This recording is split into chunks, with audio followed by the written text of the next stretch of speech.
So I've sat at this table for the past, different points for 10 years. And I've worked through some of the most difficult, challenging endeavors in my life at this table with you. And I've taken the lessons that I've learned from it into so many different challenges and unique situations since I left this university. And so when I started to get involved, you kind of taught me the value in helping other people. And I don't really remember you saying a whole lot about like telling me to go do it. You showed me. I'd show up to the Veterans Center and there would be, somebody who was trying to bike over to the VA and you'd be helping them out, and I saw the amount of care that you poured into other students and their families and your family. And it inspired me a lot. And so here we are 10 years later, and I'm starting to have a lot of people, former employees, friends, that I've mentored. And I got involved with people who make content and stuff. And they're all part of this community in South Beach and in Miami. And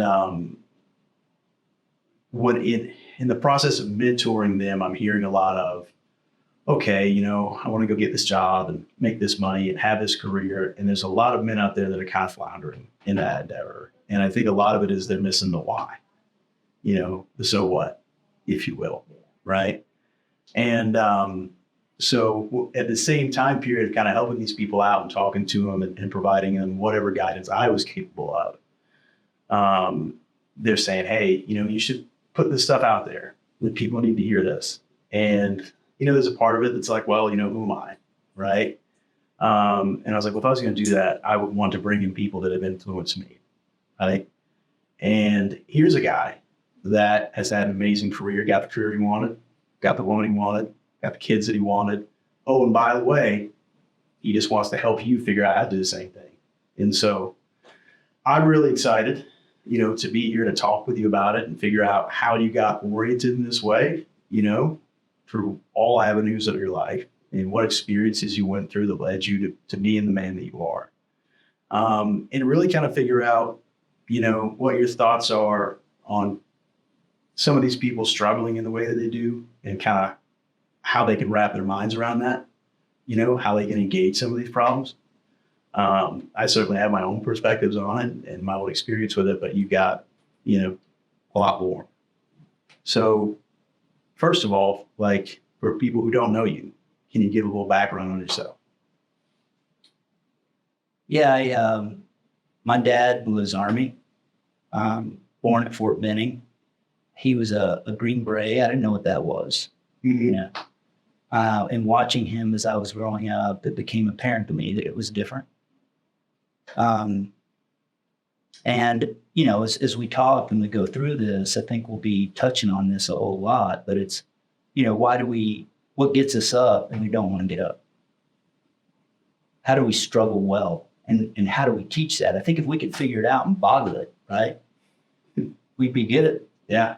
But that's what we're really talking about here, right? So when you were talking about you and I sitting at this table, something was in you that a fire, if you will, that caused you to struggle well, right? And so we moved, before I remember, from Fort Benning to Jacksonville. We lived in Jacksonville for 8 years. We moved to Tallahassee in 72. And I was a sports guy, that's what I wanted to do. I loved football. I don't know why. My dad and mom didn't really push it, but I did love football. And so I played football and basketball and I swam competitively. Those were kind of my things. And there were different seasons.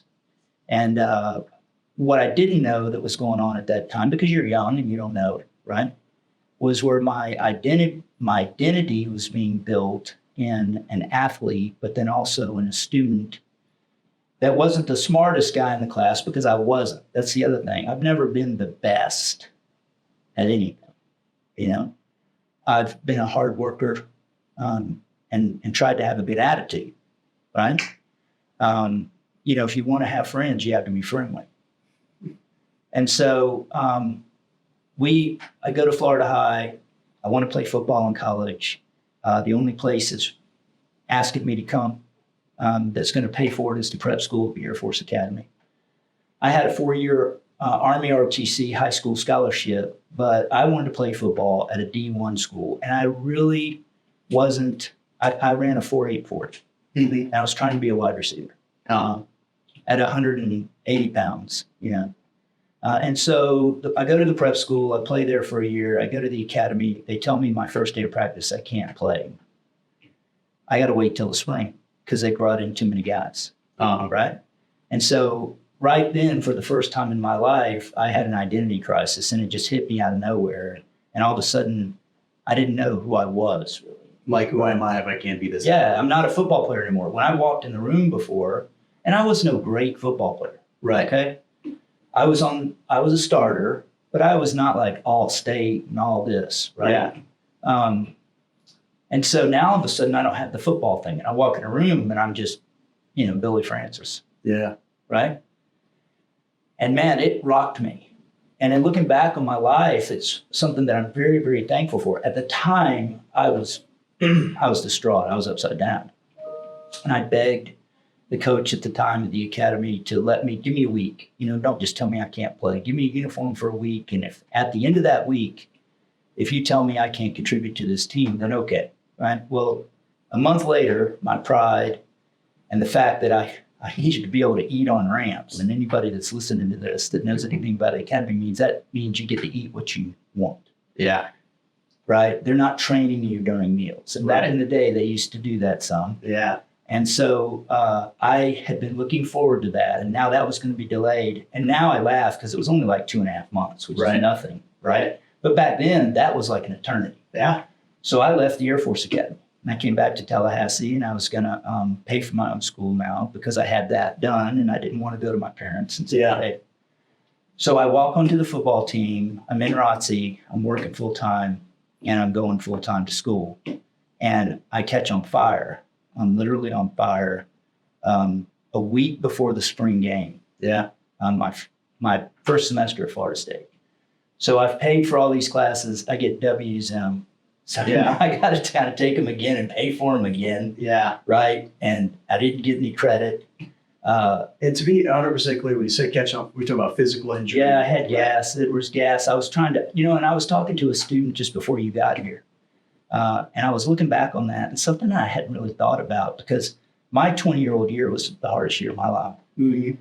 And a lot of that was brought on by myself. But for the first time, and Ryan, this just happened 2 hours ago, I realized that was basically because I was in a hurry. Yeah. And I was making bad decisions to finish things quickly. Right. That cost me and pushed me back. One was helping a fire that I needed to burn. It was a job I had to do. Yeah. And I was going to put gasoline on one side where there was no fire that wasn't burning. Right? Yeah. And I knew gasoline was flammable. Right. But I'd never seen it in action. Yeah. And those fumes caught, and I had a 5-gallon can of gas, and it was covered in gas. I threw it, and the gas splashed and got on my chest, and I hit the ground immediately and rolled, but it burned me. So I was 3 weeks in the hospital. I had a big bill, medical insurance wise, so I slide back more, right? I wrecked 3 cars, minor wrecks, but still they're not covered by the deductible. Right. So, and they're my parents' cars, right? And that kind of thing. So I'm paying that. I'm just going further in debt. And it's like I'm spinning my wheels. The clutch is all the way out, but I'm getting no traction. Right. And so those car wrecks, you look back on those, and I hadn't really done anything. Why do you get in those car wrecks? Yeah. Well, because I was in a hurry. Yeah. To try and finish something. Right. Right. Same thing with the fire. Right. And so one of the things now that I'm going to start to think deeply about, and I'll say that about you, I think the people that struggle well, as we try and tag what that is, right? I think they're deep thinkers. Yeah. I think people that struggle well spend a lot of time thinking about the so what, and I think they spend a lot of time thinking about the why and the alternatives, right? Right. And so I wind up, I graduate, I played football for like 1.5 years under Coach Bowden. It was great. I had a great time. My roommate that I'm closest to, that I stick with still, some best friends, in college.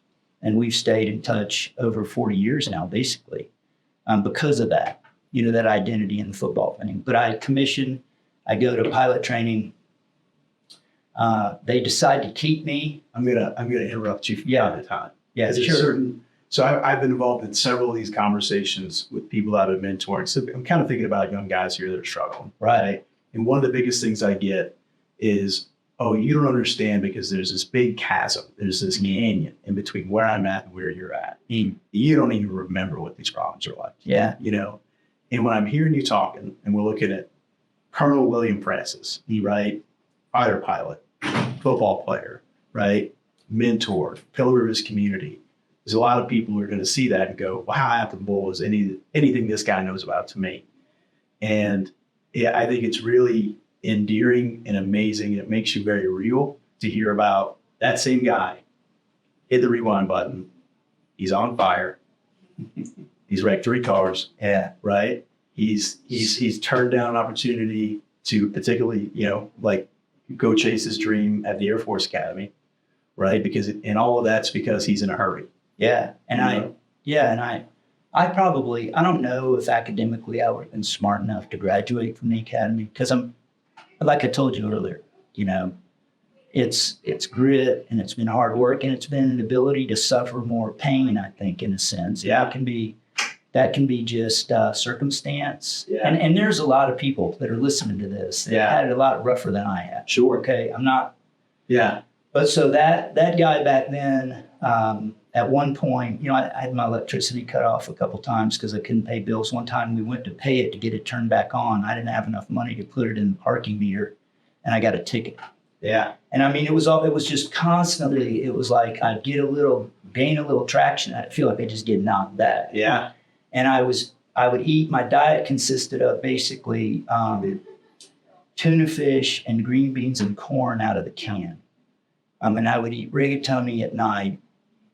Basically just nothing but rigatoni because I was, That's all you had? that's all I That's all I had. could get, And yeah. at one point I remember I went to the store and I had a couple of bucks and you went to the generic food store and I got a generic pack of hot dog buns and it was Yeah. black and white label. Yeah. And I was able to get a little stick of black and white generic margarine and that's all I had to eat for like 4 days. Yeah. So I was, there are people that have it a lot worse than that. I'm not Right. trying to say, but, and I couldn't drive anymore because I couldn't afford insurance. Yeah. So I was biking everywhere in town. Yeah.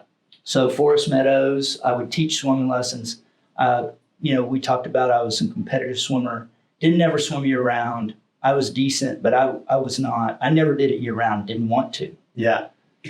But I learned to swim. I could swim well. And I was teaching swimming lessons. I started working at 13 as a day camp counselor at the YMCA and teaching swimming lessons. And then I could teach private swimming lessons. And I got my lifeguard certificate basically at 15, right? And then I would clean pools because I could make in spring break back then, in the early 80s, I could clean the pool at the YMCA, the Olympic-sized pool over spring break and make $500. Yeah. And that was a big deal. But so I was paying my way through school basically with aquatics, things in and around swimming. So and we think about that, and that's one of the things, as a parent, because you threw a lot at me there to start with. Yeah. One of the things that we said our kids had to play one sport. Yeah. And at one point I made all the kids, they had to swim competitively for 3 years. Okay. And the reason was because swimming is something that as a kid, that if you could do well, it's a life skill. You may save your life or someone else's. Right. Plus, if I'm great at soccer or football or basketball in high school, tell me how I get paid for that. Yeah. Whereas at 15 years old, I can get certified as a lifeguard or I can even start teaching swimming lessons. Right. And I can start to make money at this skill that I learned. Right. And the reason why I say competitive swimming is because if you look at a lot of swimming lessons, you sign your kid up for a 45-minute swimming lesson and they spend 5 minutes swimming. Yeah. And the other 40 minutes is on the wall. Yeah. So if you can get your kid to where they can swim one length across the pool, even if it's dog pedaling, Yeah. according to whatever the swim team requirements are, now if they can get on the swim team, guess what they're going to do for an hour every day? When they're done? They're going to swim back and forth. Yeah. And you're going to do nothing but get better. It's reps. Yeah. So I commission and I go to pilot training And 3 weeks into pilot training, I get into a terrible car accident. We had decided to go, we were getting ready to hit the flight line. So the first 3 weeks of pilot training back then, you did physiology where you were learning about G-forces and spatial disorientation. They took you up in the altitude chamber. They taught you how to land in a parachute. And then you took a systems class, which was all about the aircraft. And then after those 3 weeks, you took 2 tests, you passed them, and then you would go to the flight line, you start flying. Well, this was in 86, and Cold War still going on. And we were washing out about half of the people in pilot training. It was a 50% attrition in pilot training. So it was high stress. And we started with 64, and basically 3 weeks into it, we were down to almost half the class. Lots of guys were getting airsick. It was cooler. Yeah. It was Del Rio, Texas, because we were there probably the December timeframe is when this all went on. But before we're going to hit the flight line, we're getting ready to be locked down for 5 months. And I say locked down, it would have been a personal decision to stay there and study. Yeah. Right? But that's what we're going to be doing. And so UT is playing SMU just before SMU got the death penalty. Yeah. And I said, hey, man, this is our last chance. Let's make a road trip to Austin. So only one other guy in the class wanted to go. He had a brand new Mustang 5.0. And we jumped in that car and drove up to Austin, Texas on Friday. Spent Friday night in the car on 6th Street, and then went to the game. And then after the game, we basically decided to drive back to Del Rio. Well, it's like 11 o'clock at night in Austin, Texas, right? And we decided to drive back because we want to start studying. And so we start back. It's an hour to San Antonio. We stop in San Antonio to get something to eat. And back then, there's no seatbelt laws, or at least I didn't grow up with seatbelt laws, so I'm not a seatbelt wearer. But the Air Force had said, hey, man, if you get in an accident, you don't have your seatbelt on, there's a possibility that we may not pay, the insurance thing. You need to be wearing your seatbelt if you're in the Air Force. Yeah. Okay? So it still wasn't a habit pattern of mine. Right. Okay, so I go sound asleep in the passenger seat, leaving San Antonio. And if anybody's ever driven from San Antonio to Del Rio, there's not very much. Right. And I think about 13 miles from the base, just past Bracketville, we hit a guardrail over a dry creek bed, probably doing about 70, and I'm sound asleep. Now, the part of the story is I go sound asleep, man, with no seatbelt on. And somewhere between San Antonio, Texas, and that dry creek bed 3 hours down the road, I believe the good Lord wakes me up. And I'm not wide awake, Ryan. I mean, I just roll over and buckle my seatbelt. That's all I do. Yeah. Right? Well, we hit this guardrail probably doing about 70 miles an hour, and it just flips us. I mean, that car was crushed to the gear shift. I mean, that's how high the whole car was. Quarter panels are gone from it. And I think, somewhere between 60 and 80 stitches. I don't know where I am. The guy that I was riding with, he actually pulls me out of the car, which caused, some other cuts and things as we got out. But I washed back a class. And so now I'm not in the class that I started with, and I'm meeting new friends. I'm trying to get on board with them. It's another setback, but we get started flying, and I get airsick like the second time. You remember I was telling you a lot of the guys were getting airsick back then, and basically back then they really didn't do a lot for you in terms of your airsick prep. And so I got airsick once, like on my second ride, and then I get airsick again, and you couldn't be on meds like 5 or 7 rides before solo. Dramamine and stuff, that's all out. You couldn't take that. They would prescribe you with that earlier in the syllabus, but you had to solo after like 15 rides. And I, don't quote me on the number of rides. I think there were like 7 in the first block and 8 in the second block. So it was in the neighborhood of 15 rides you got before you had to solo. And they could prescribe you meds in like that first block, but then they wanted you off the meds because they didn't want you getting sick in the airplane when you were by yourself. If you entered the occasion where you didn't have them on hand. Right. Yeah. And so if you got sick, I think it was within 5 rides of solo, prior to solo, you busted the ride. And if you busted 3 rides, you were out. Okay. And so I get sick probably 4 or 5 rides prior to solo. And when I would get sick was when the the IP would be demoing something. I never would get sick when I was flying. Right. But whenever, and it shouldn't be this way, but whenever the IP would take the jet, you'd relax a little bit, right? Yeah. And so now you start to think more about how you feel, and then Right. a turn might come and you weren't expecting it, and then G, Yeah. and you weren't expecting it, but now, so you're not as engaged, Yeah. and your body's a little behind maybe what was actually happening in the airplane.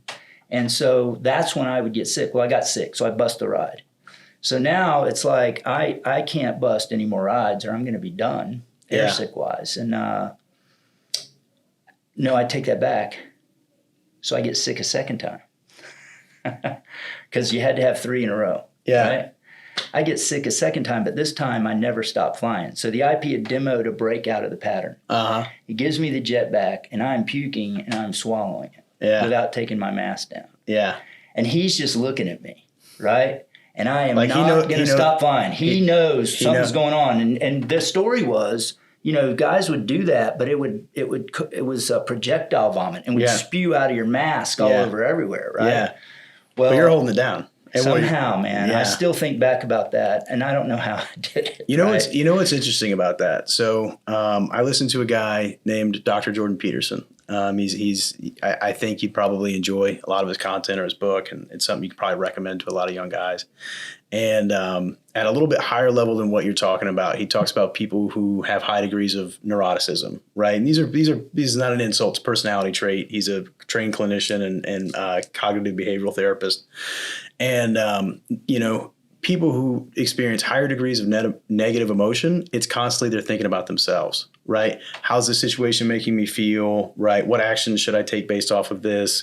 They're constantly kind of analyzing themselves.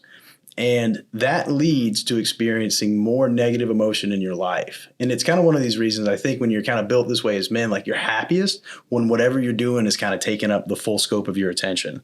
Yeah. And you're just out here getting after it and navigating the situation and figuring out, what do I need to do at work? What do I need to do with my family? How do I need to build this? How do I need to navigate this? And that's taking up the full brunt.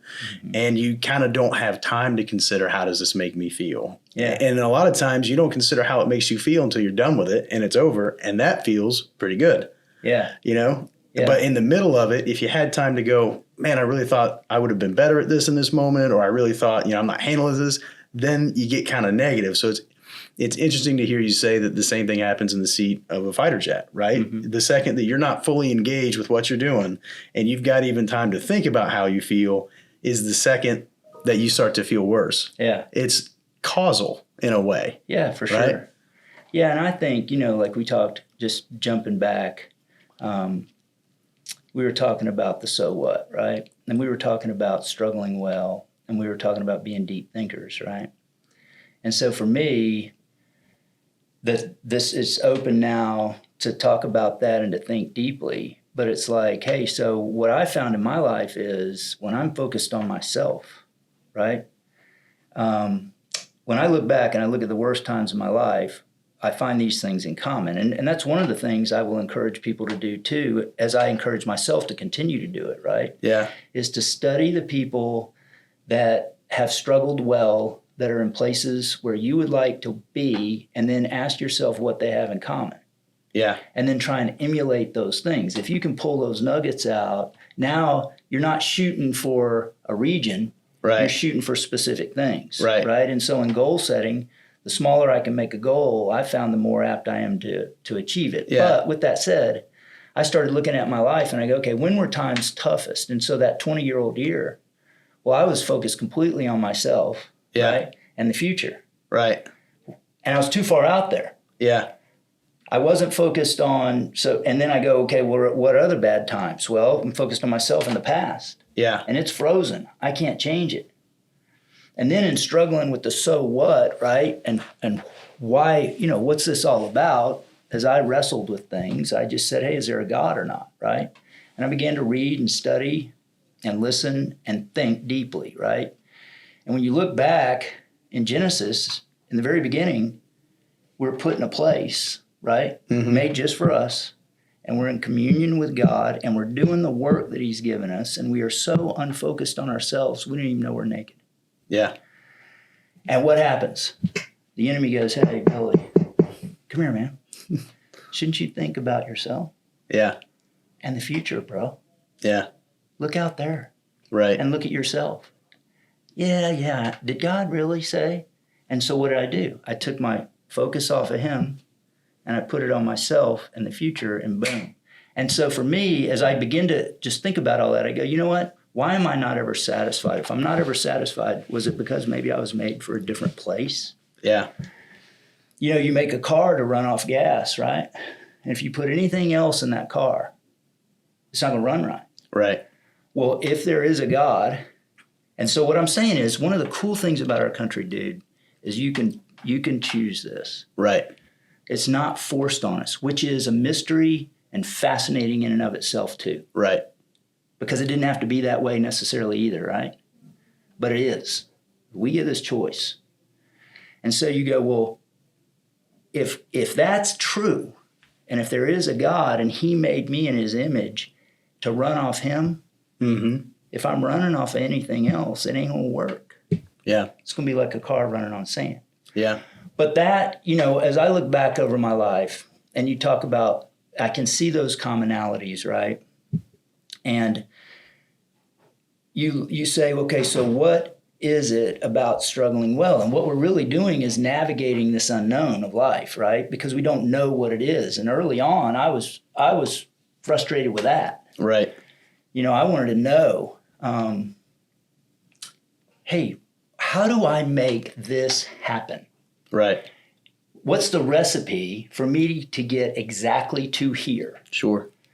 And I spent a lot of time worrying about that, right? And trying to figure it out. And people would say, find your passion, Billy. What are you passionate about? Go do it. And I was like, man, I like to do a lot of things. And it wasn't until my 40s that I finally realized what my passion was helping people. And I could have done that in any job, see? And my grandfather told me, he said, back in that time when I was wrestling, he said, Billy, don't worry about what you do as long as it's not immoral, unethical, or illegal. You worry about how you do what you do and who you do it for. And he said, the rest will take care of itself. Right. So in navigating this unknown, what I found, and it is very simple, but the hard part is doing it every day, right? Is that if you are the hardest worker with a good attitude, especially when things suck in adversity, and I don't mean you're Tigger or Pollyannish. Yeah. Okay. I mean that when people meet you, they feel better after they leave than before they met you. Right. You're not a whiner. You're not a complainer. You are an encourager. You have a nourishing attitude. Okay. And you don't give up. And what I mean by giving up is you just don't get out of bed. Yeah. And that Q word's been thrown around to guys a whole lot. I struggled with it, quit, when I was younger, you know, because I stopped playing football at FSU. Well, I left the Air Force Academy. Yeah. Okay, so you could say, well, you quit that, dude. And then I stopped playing football here before I graduated. Yeah. You could say, well, you quit that too. Yeah. You know? And man, that just the Q word, that's why I call it that, has such just a bad taste for me. I don't want to be known as that. Right? Yeah. And so you fight against it. But quitting means you don't try anymore. And sometimes you need to adjust fire. Right. You know, sometimes in life you need to take stock of where you are and what's working and what you're good at, right? Because if I'm trying to do something just because it's going to make me a lot of money, but I'm not good at it and I don't enjoy it, well, that's only got so many miles. Right. And then I'm laying awake at night, right? Focused on myself. Right. Because it ain't working, right? And so I can't drive that car with no oil or gas. It's only going to go so far, right? It's funny you bring that up because I was talking to my brother-in-law about it and his son, because his son's kind of going through a little bit of an identity crisis and what he wants to do and figuring that out. And my sister invited me over so we could talk a little bit as kind of like a family and, you know, get some perspective. And but she's got this poster that was up of me that was up in the president's box for a football game. And it's got me on my tank and Ryan Taylor, senior, hometown, you know. And they're going like, I was kind of talking about that canyon thing, and I think we were talking about the Q word as well. And, they kind of this vibe of like, oh, well, you just walked out of the Marines and right into Florida State and we're Mr. FSU and then right into Amazon. And I'm like, hold on a minute. Now, take a look at that poster back there and look at the major. What does it say? Mm-hmm. It says pre-med. Mm-hmm. I am not a doctor. Mm-hmm. I'm not even close. Right. And there was a lot that went on in that time period of my life, and dad moving in with me and getting sick and then ultimately passing away and having to take his business over and kind of doing that successfully. And, I don't think I was equipped at 22 or 23 when I made that decision to know what I wanted to do. But what I did do was pick just about the hardest thing I could pick that was going to challenge me and take me in an endeavor. And I was going to figure out, can we do math? Can we do chemistry? Can we do physics? And it shored up a lot of quantitative ability because I was told I was learning disabled in math when I was in middle school. And I figured out I wasn't. Or if I was able to outwork it. And so I think it's interesting that you make the designation between quitting on life, quitting in an endeavor, and then fire and adjust. Yeah. It's a push, fall, rise, repeat. Right. And the thing we have to battle against too is, and what I heard you say was, you tried these things because you weren't scared to fail. And so think deeply about why you weren't, right? Because that was hard. And there was a high chance that you might fail in those high level maths and things like that, especially they were told you couldn't do it. Yeah. And, a lot of times we can say, oh, well, yes, I can, right?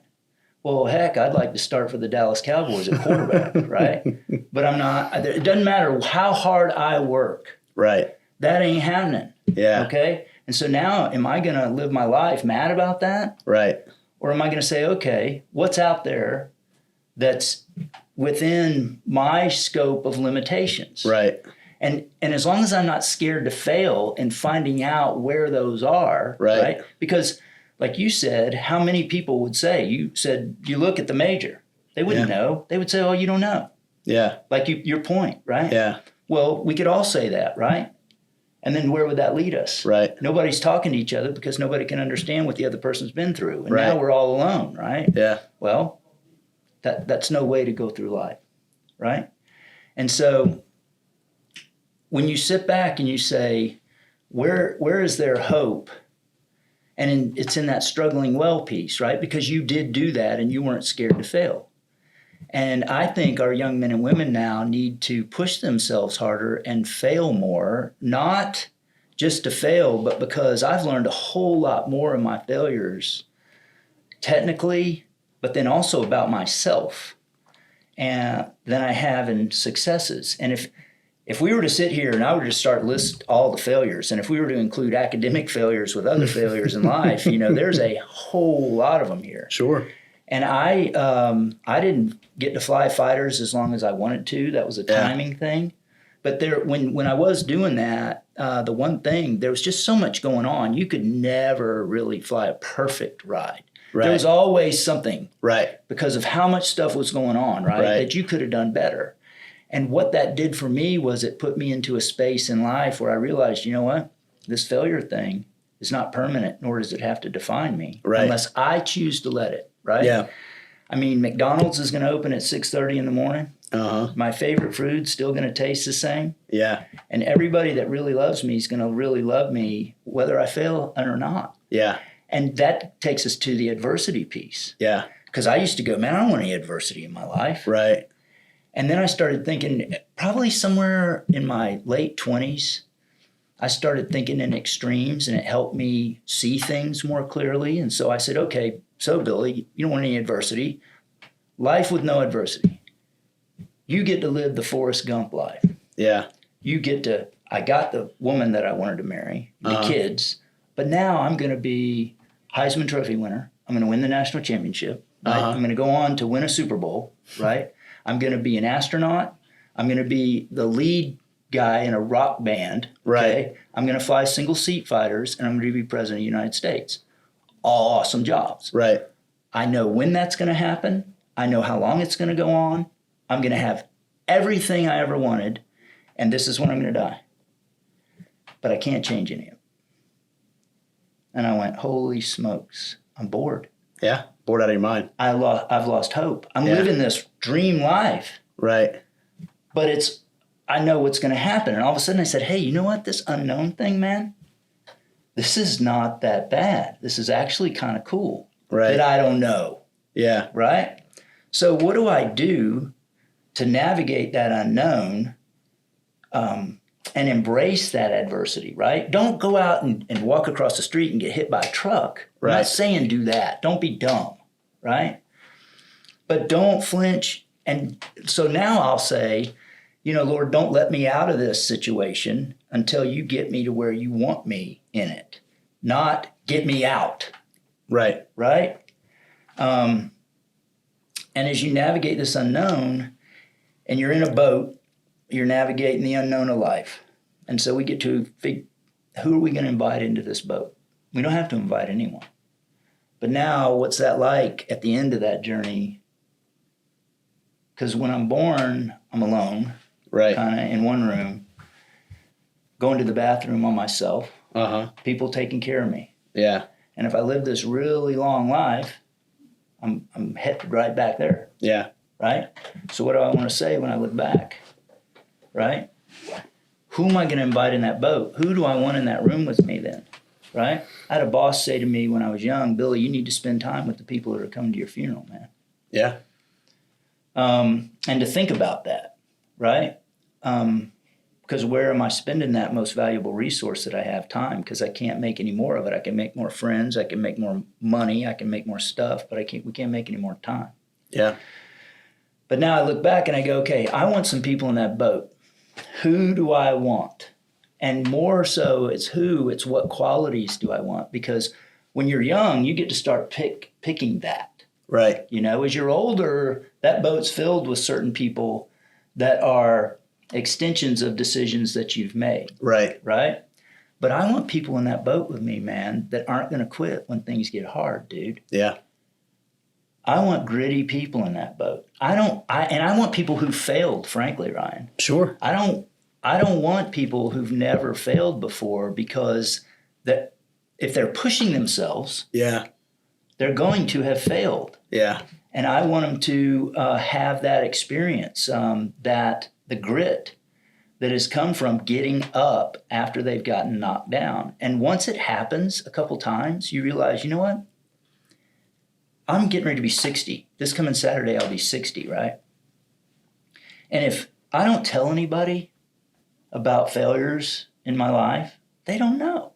Right. My wife knows a lot of them, and I'm glad, right? That's a beauty there, Yeah. of that.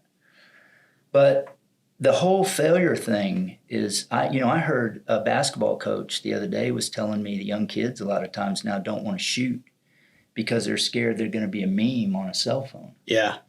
And I'm like, man, I'm so glad I didn't have that stressor when I was young. I could just jack it up from anywhere. And if it was an air ball, guys were just joking about it, It does add an element of permanence to our decisions, right? Yeah. And you think about things you go through and like things you went through when you were embarrassing when you were a kid. You can get cringed up just thinking about it. Man, I can't believe I said this one thing, or, and it can still bother you even though you're positive that nobody else remembers it because everyone's hyper-focused on themselves, the way you are being right now thinking about it, right? But then you think about an element of, in today's society, somebody presses that record button and it's there, and that's can mess up a lot of people.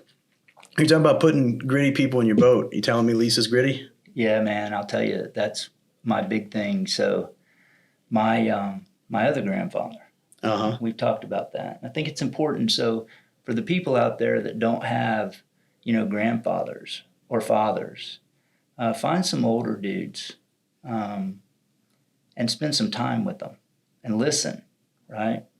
But my other grandfather, so I was here in college, and he pulled me into his room one day and he said, Billy, I'd had a couple girlfriends in college. And he pulled me into his room and he said, Billy, man, I'm really proud of you. He said, you got a bright future, and you're going to do well. He said, and you're looking for the perfect girl. He said, and I've got no doubt you're going to find her, right? And I said, thanks, Pop. You know, I'm pretty built up. And then he says, but you got one problem, man. And I said, what's that? And he goes, well, when you find that perfect girl, she's going to be looking for the perfect guy, and you're not it. And it whipped me over, because he was exactly right. I was looking for the perfect girl, and the point was I found as close to perfect, right? There's Careful, we're recording. There's no. Lisa's going to watch this. She'll know. She'll love it. There's no perfect person out there. For sure. You with me? Yeah. And so, you know, what do you want in somebody you're going to spend your life with? And I want a fighter, and that's what I found in her. I mean, she's beautiful, she's loving, she's kind, but she said to me, as long as when we fight, we hold hands. I was like, okay. This is somebody that's going to be there. She's going to die on this hill with me. Yeah. And that's what I want. I got to have that. Yeah. And the other thing was, you know, I was in the Air Force, and I didn't know if I was going to be gone for a year at a time and that kind of thing. And I needed somebody that could see through BS, you know. So like if the car broke down and she took it in and some guy started trying to sell her a new transmission, she was going to go, hold it, pal, right? You're just trying to take advantage of me because I'm a woman. Yeah, well, right? And this was 35 years ago. Yeah. So this was right. And so when we met, man, just to say, well, how did you know that, right? Yeah. So the night we meet, I'm at a place in San Antonio. So when I got faked, they kept me as an instructor pilot out of pilot training to teach, and I'm going to be in Del Rio now for a long time. Yeah. And I'm not very happy about it because I wanted a fighter. I don't get it. I get this airplane you don't even have to use a ladder to climb into. It's not supersonic, right? The T-37. And so I go to Pitt to learn how to teach people how to fly, and that's in San Antonio. And so I'm basically out every night. And I'm relying on my college days because I used to eat a lot at the places that would give like free tacos on Tuesday night with right. the Corona beer or whatever, right? And so I was at this place called West LA. They were doing free tacos and quarter Coronas on Tuesday night. And I'm there at 5 because it was an early thing, right? And there's Lisa with her office mates, a bunch of girls from her bank that she worked at. They're celebrating a birthday. And so I saw her, and I went over and asked her to dance, right? We'd been there probably 30, 45 minutes. We'd had our tacos, and I move over, and I start talking to her and ask her to dance. And she says to me, she goes, well, so what airplane do you fly? T-37s or T-38s? And I went, in my mind, I go, wait a minute. How is it? I'm wearing civilian clothes, you know, what's going on here? Now we were in San Antonio, and right. there was a base there. And I said, no. I said, I'm not a pilot, you know? And I told her something else that I did. And she looks me square in the eye and she says, stop BSing me. Which plane do you fly? And I went, okay. So right then, basically, there was a spark. Right, and something different. And I knew she could see through that kind of thing. Yeah. And then as we got to know each other, she was just tough, you know. Yeah. And so we will be married 34 years this July. And at some point, you know, all we're going to be able to do is sit and hold hands and look at each other. That day's coming. Yeah. I think, you know, we'll see if we live to old age. Oh, sure. Right. Yeah. But to have shared life. You can only hope so. You can only hope that you get to that day. Right, that's right. But to have walked through, and see, to me, that's a big part, and it's probably a different discussion. Yeah. Right? But the whole marriage thing, right? And what's that all about? No, it's definitely part of it. Yeah, right? well, it's not about me. See, and that's the other part of it too. So there's a big piece of this, yeah, right? That I've put a lot of thought into, because when I talk about young men floundering, right, and what I'm seeing, right, and what I see a lot of going on in Miami, it's Peter Pan syndrome. Mm. There's all this advice out there, what they call the manosphere these days. You're probably not familiar, but there's some of it's good. Yeah. Some of it is incomplete. And some of it is what I call like dangerously incomplete, right? And it's, if you get a hold of it, you're not oriented in the right way. It can lead you down a path that is initially good, and then there's nothing else behind it. There's no so what. Right. To go afterwards. And so what I'm talking about is there's a lot of advice out there, oh, you're floundering, you don't really know what you want to do, get in the gym, take care of yourself, like get in a good physical condition, pay attention to your sleep, don't drink so much, don't do drugs, right? All good advice. And then it's like, okay, get your career oriented right, find out what you're good at, find out what your talents are, develop skills that other people won't develop, and you do things other people can't do so you can get paid to do things that, other people don't have the skills for, and get good compensation, right? And wind up there, right? Also good advice. A lot of it ends right there. Then it goes, well, now you're going to have a boat in Miami and you're going to be able to take all this money and stick it in your ears and stick the tongue out at the world. You're going to be covered in women, right? And to take it back to what you were speaking about earlier in terms of, what was told to you, you're looking for the perfect woman, but you're not the perfect man. Right. I do think it's incredibly important. There's this toxic group of men out there that basically can't engage with the female population. Right. They're involuntary celibate is the term that's tossed around. Right. And you hear them speak, and it's like, even people that are engaged in the dating community and they're not getting what they want out of it, it's always, well, it's all the women in Miami, or it's all the women in my generation. And that's dangerous. Yeah. If the problem is never all women. If the problem is all women, it's you. Right. And you need to kind of go back to the drawing board and work on yourself until you're the caliber of man that you are attracting the caliber of woman that you want. Yeah. And that's the great thing about women. They'll let you know. Yeah. Well, the good ones will. Yeah. Yeah, well, I mean, the ones you want to walk through life with will, because they won't tell you the game. Right? They won't tell you directly, but you know whether or not right away. Yeah, right. One that you want to spend time with. You're not going to play games. Right. Well, I'm just not happy. Well, what aren't you happy about? Right. Well, if you really loved me, you'd know. Okay, we're done. Well, yeah. Do I want to play this? I mean, and that was another thing about Lisa. Yeah. I didn't have to guess, man. Yeah. Right. It was there, and I knew, and now I had a choice to make, right? Yeah. And so I like that, because I don't want to. I like to be spending my time intentionally and purposefully towards a goal. And so I think, if for me, write things down. Because when I write things down, right, I think more deeply about them. And I think harder about the words that I choose, because I don't want to write a lot. So I want to think hard about this. So what do I believe, and why do I believe it? I need to write that down, right? Because, so on my tombstone, man, it's going to say 1963, and there's going to be a dash, and then there's going to be a date. We don't know what that is. And so often we can go, okay, what's the amount of years in there, right? That's what we think about. Man, I hope that's a long time, right? Well, we're missing it. We need to be thinking about that dash, because that's the so what, that's the legacy we're going to leave. That is going to be what people say about us when we're gone. And what is that going to be? And if I haven't figured out what I believe and why I believe it, where am I? It's like I'm waking up, like we said we were going to meet today at noon here, right? Well, you were here at noon, right? Because you knew exactly where you were going and what time you wanted to be there, and you knew the exact turns you had to make to get to where you needed to go from where you were, right? So if I don't know what I believe and why I believe it, where am I? What's important to me?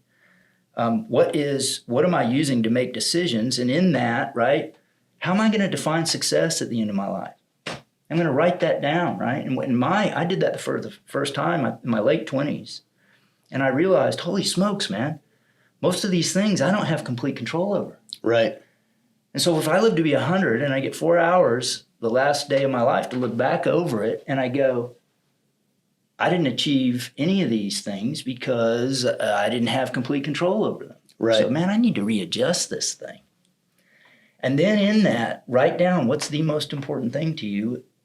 What is it? What is your number one priority in life? What is your second? What is your third? What is your fourth? And now with the people you're going to let in your boat, They don't have to agree with you on those things, but they need to know what they are, and they need to be people that are going to help you live them, Right. right? And then you do the same for them, but they ain't leaving. Yeah. I don't want somebody jumping out of the boat when the winds rise and the storms come up, Right. right? I need you with me. And that, we talk about who's coming in the boat, right? But so now if I know if I've thought about what I believe, why I believe it, how I'm going to define success at the end of my life, I'm thinking deeply, and we're getting back to that, right? Struggling well, okay? What's the most important thing to me? What's the second most important thing? So why am I doing that? Well, because I only get 24 hours in every day, right? And if I've got a jar and it's full of Legos and each Lego represents a day that's left for me, I mean, probably my jar is a lot more empty than yours. Right.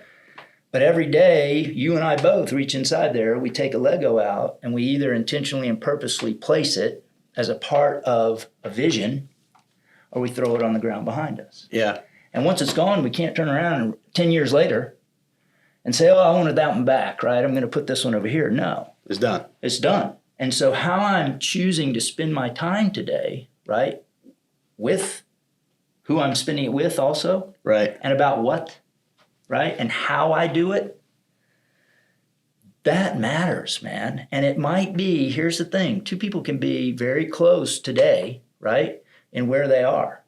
And one person, because they've written this stuff down and they start to intentionally and purposely schedule their time where they can see their number one priority, their number two priority, their number three priority, right? Yeah.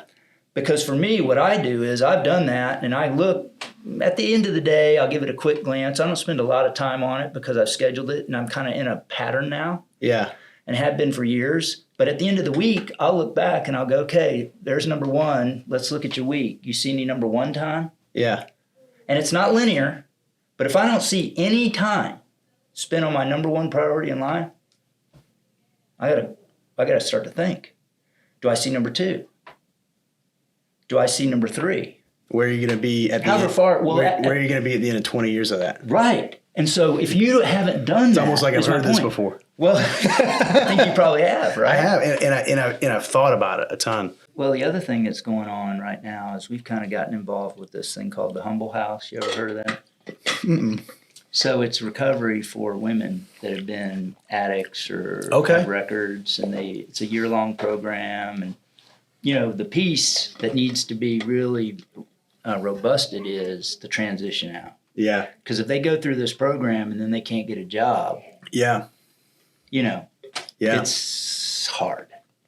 And so I don't know if Amazon's doing anything like that, where they are looking at, you know, taking people like this from these programs. Because I think that's a big thing that we need to be thinking about as a society, right? How do we address this? And, you know, if you're willing to struggle now, right? If every door is closed to you, man. Yeah. Yeah. Anyway, maybe something to think about. Yeah. No.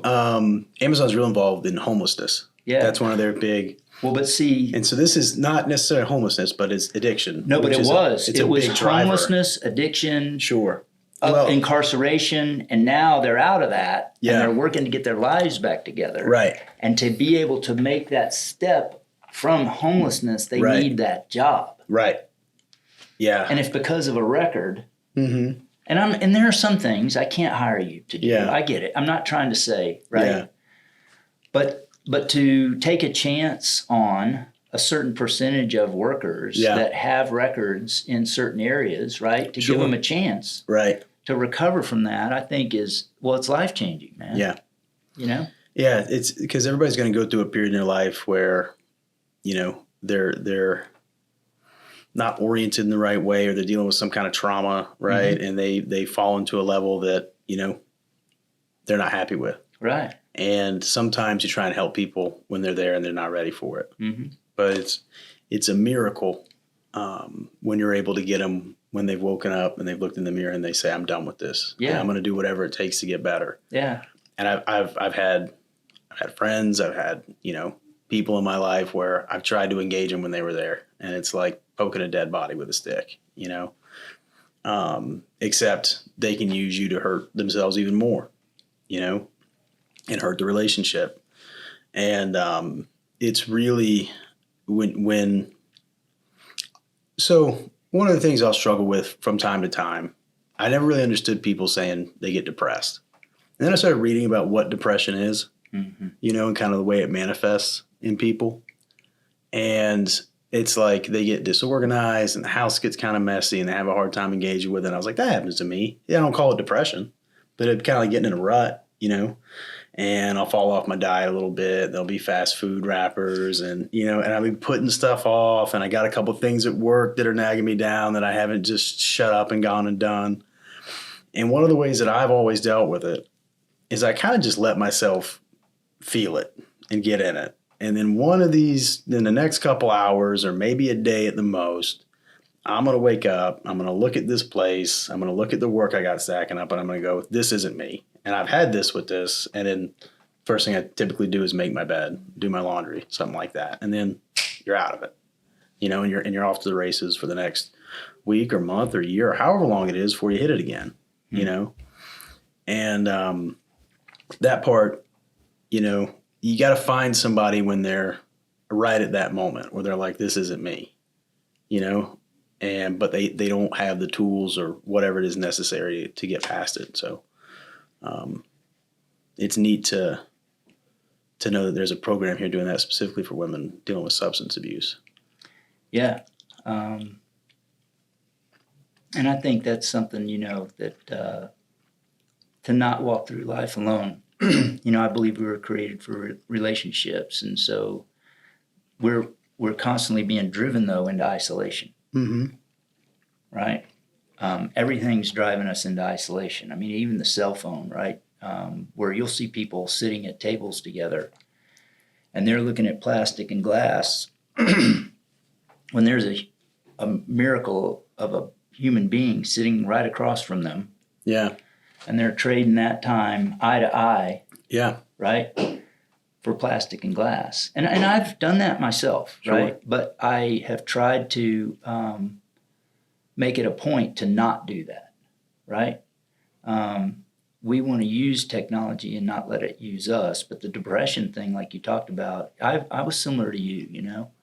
And I think a lot of it, you can just sit and say, you know, I want to help people that are struggling, right? But I can't do it for them. Like we were saying, I can't make the rain stop, but I can sit in it with you. Yeah. Right? And I don't like the rain. And what I heard you just saying was you got to a point where it was raining so hard, there was enough trash, there was enough disorder, right, that you were like, I'm tired of this. Yeah. This isn't me. And I'm going to get up and I'm going to start to move, right? I'm not just going to sit here in this, Yeah. right? My mom said to me early on, I would get mad about things when I hadn't been treated fairly in school, or I hadn't gotten a grade I deserved, or I didn't. Something was not right, right? And it wasn't fair, and boy, I'd be venting. And she would say to me, hey, you know what, man, if you turn that up a little bit, maybe put a tear with it or two, right? And just keep it up, it's going to work out for you.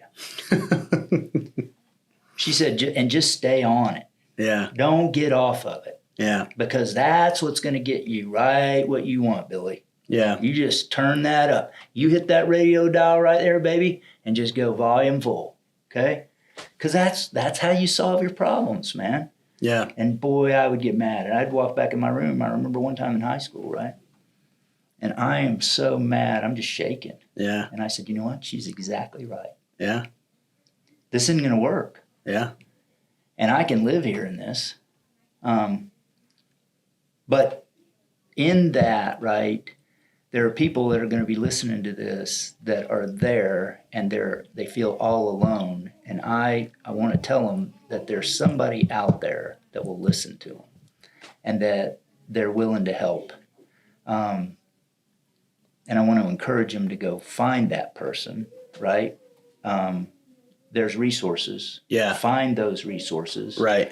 and just dial that number or hit that website, right? Or go to a place where you know there's somebody that will listen to you and start to engage in relationships. You know, initiating, cultivating, and sustaining relationships, man, is one of the ingredients of success. And if we don't do that in life, it's going to be harder. And I get back to that analogy that I like about navigating the unknown, right? And who's going to be in my boat? Well, if I'm by myself, man, you know, when my world gets rocked and I'm struggling with choosing bitter over better, who's going to be, I want somebody in that boat whose world has been rocked and they chose better. Yeah. And they can point me towards better when I'm wanting to go towards bitter. Sure. Right? And that gets back to kind of talking about that whole failure thing that we talked about, right? If I've never failed, you know, when things get tough and I do fail, what do I do then? If I've never gotten up before, how good am I at getting back up? Yeah. Right? I tell you, it's interesting, right? Because you're talking about this in the context of like a wife. Yeah. Right. And then probably friends and, you know, that kind of stuff too. And, well, let's stop right there. I mean, I hate to, you know, like throw in on you, right? Uh-huh. But why, if we really were to dig deep and think about this, right? Yeah. Why are you sitting where you're sitting talking to me? And I know you kicked it off that way, you know, with why. And why am I sitting here talking to you, and why can we have these conversations? And I want to say, what is it about Ryan Taylor that I'm going to sit and talk to him when he calls? And it's because I know you ain't going to leave me, bro. Yeah. And I don't know if that's what it is for you and me, but for you to sit and say, what is it? Why am I going to share things with this guy that I wouldn't share with other people? Or what really is it at its base? And what I found for me is they ain't leaving. Yeah. That's one of the things in common. They're going to be there. They're going to be there. And if what that means is they're on the phone when I need them, okay, because maybe they can't physically be there. Maybe that distance is too great, right? They're going to be there in the best capacity they can be. Yes. With the maximum. They're going to answer the phone. Yeah. If they see I called, yeah, they're going to call me back. If they see I text, they're going to text me back. Now, guess what? There's not a lot of people. And I'm not trying to people would say, well, everybody should be like that. And I wouldn't disagree with that, but I would say, realistically, though, right? Who are those folks? And that's who I want in my boat to navigate this unknown of life, right?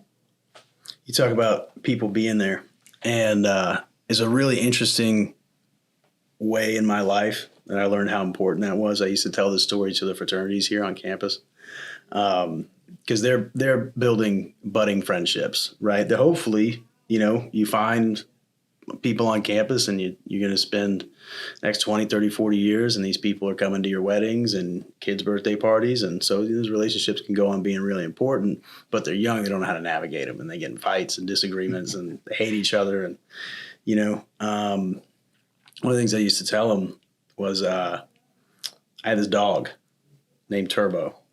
Turbo lived to be 17 years old. I got him in middle school, right? I think I was in the 8th grade. Turbo was with me through middle school, high school, war in Iraq, losing my mother, coming home, Afghanistan, coming home, starting college, losing my father, and then I think he lived for another 2 years after my dad died. So all those crazy, I mean, those are just the highlights. There was a lot more in there too. You know, relationships with women and, you know, evolving relationships with friends. But by the time when Turbo first entered my life, I depended on everybody. 17 years later, he's still the same exact dog, and everybody kind of depends on me, right? But there was this huge degree of comfort, especially after I lost my parents, that I still got this face that I've been looking at since I was a kid. Mm-hmm. And I was able to deliver the eulogy at my dad's funeral and get through it without crying, and to get up to those people and represent who he was, because it meant so much to me that they had to know. Because my dad was a good man. He was a strong man. He was a provider. He was a protector. And I was like, he's not going to leave this earth without me getting up here and making sure everybody knows exactly that. When Turbo died, I cried, ugly cry, snot coming out of my nose, really bad. And it wasn't that I obviously didn't care about a dog more than I cared about my dad.